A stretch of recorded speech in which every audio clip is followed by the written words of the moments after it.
I'm not here to give you a case study. I'm not here to sell you anything.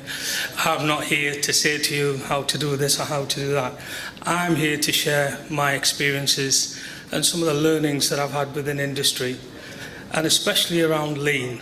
I'll be honest with you, I'm not a fan of the term lean, never have been and never will be. There's nothing wrong with the process or the procedures. The issues I have around it is that often when you talk to the main people concerned, and by the main I mean manufacturing people on the shop floor, there's a lot of acronyms, there's a lot of phraseology, there's a lot of terminology, TQM, CQM, RDS, leader standard work, we're going to do WPO, yeah? And they sort of look at you as if you've got two heads, And it's like, well, in Japan they do this, in Germany they do that. And I've been very fortunate in the sense of, not only have I worked all around the UK, I've worked in Northern Europe, and I've worked in India and Japan.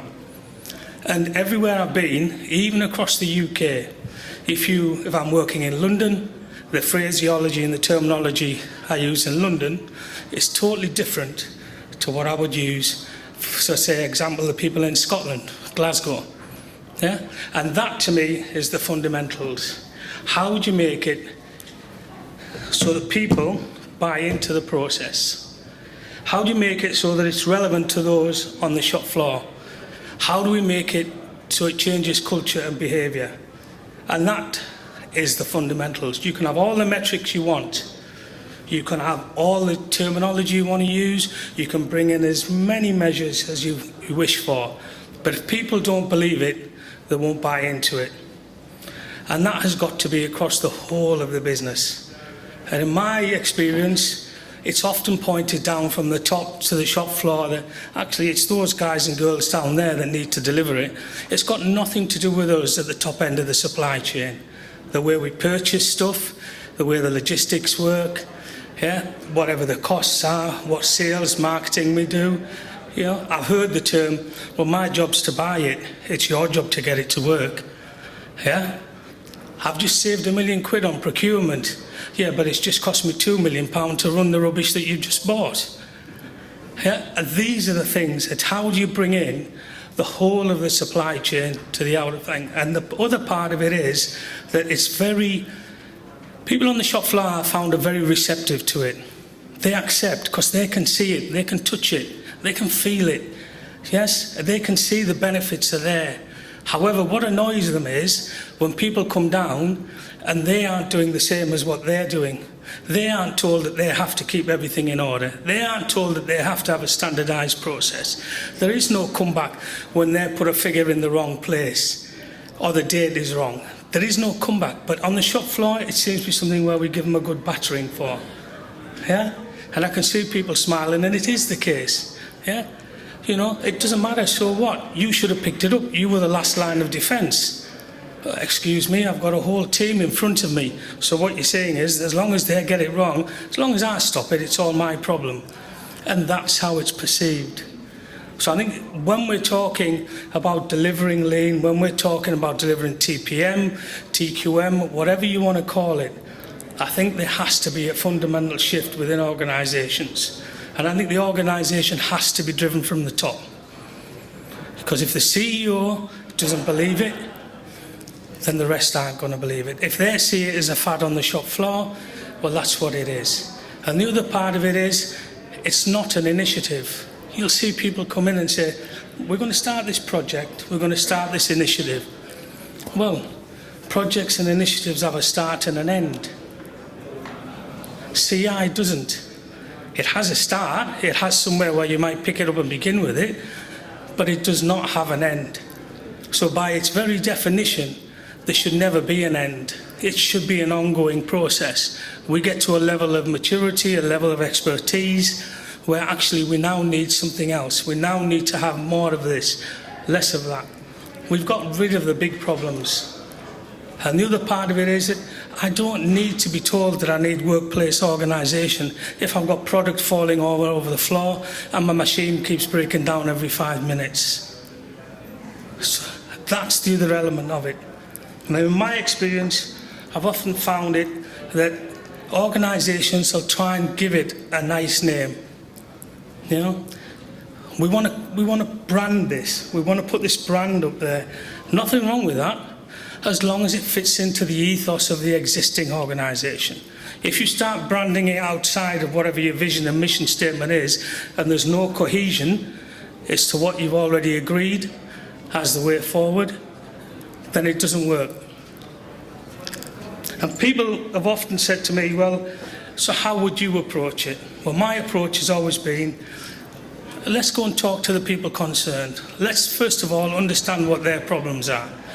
What are your problems? Let's get them in a room and say, what's the benefits? And it's not about holding great big workshops. It's not about giving people qualifications. It's just about giving people a forum.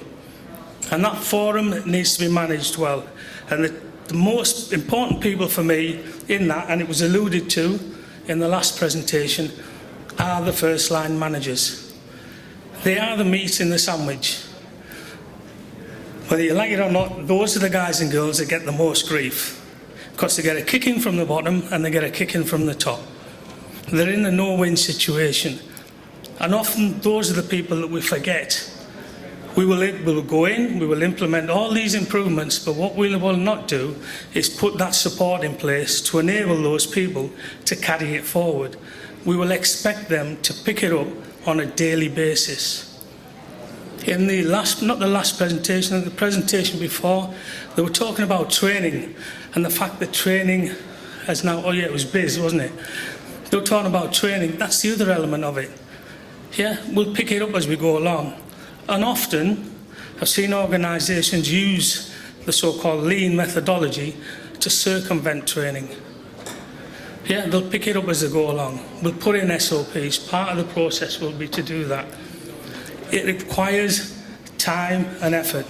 And whether we like it or not, time and effort costs money. However, if it's done in the right manner, it will free up capacity.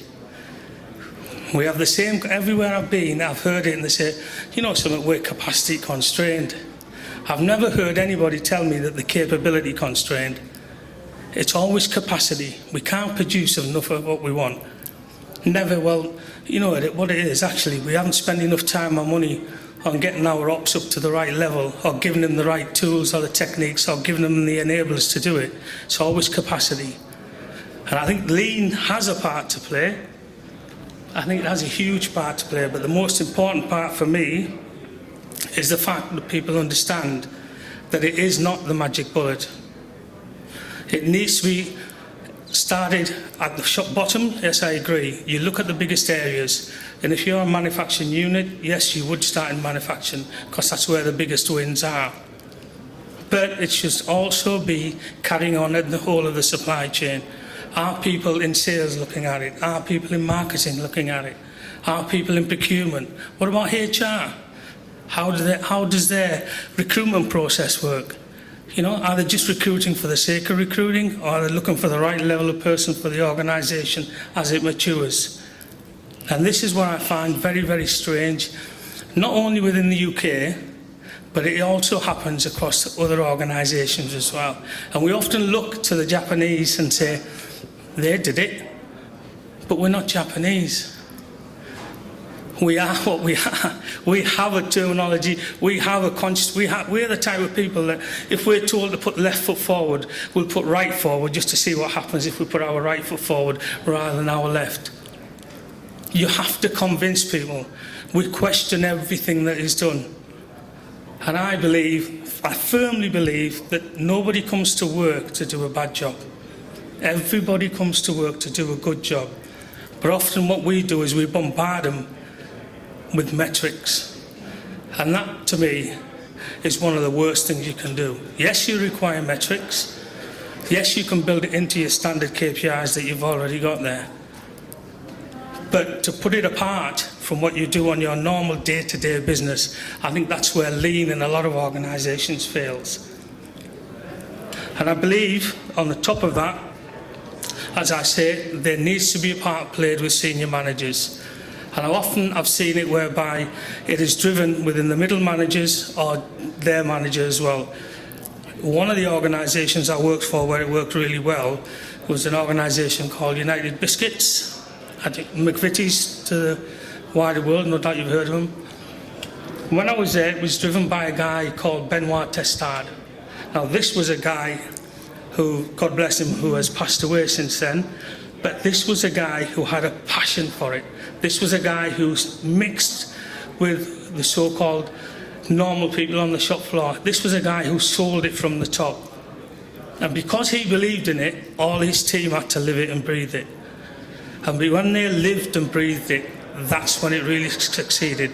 It took us in excess of 5 years to get this in. It doesn't happen overnight. But I firmly believe, and I know I keep saying the same thing again, I think you have to have a passion for it as well. This is not something that can be just delivered because you've read a book. You can have all the qualifications in the world that you want, and I've worked with some really clever people. Yeah, people who are Six Sigma black belts, all sorts out there, master black belts. But if you haven't got the right passion for it, and you don't believe what you're delivering, I don't for 1 minute think that it will get embedded. It'll work while you're there, while you're driving it. But as soon as you walk away, it'll fall down all over the floor.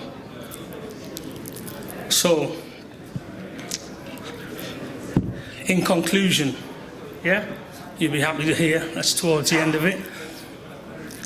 I think if you want to drive any initiative forward, if you want to drive something like CI and lean into your organisations, firstly, you have to change the culture and the behaviour of that organisation. To me, the tools, the techniques, the methodology come second. Because if you don't change the culture, you don't change the behaviour, it will fall flat on its face. Thank you.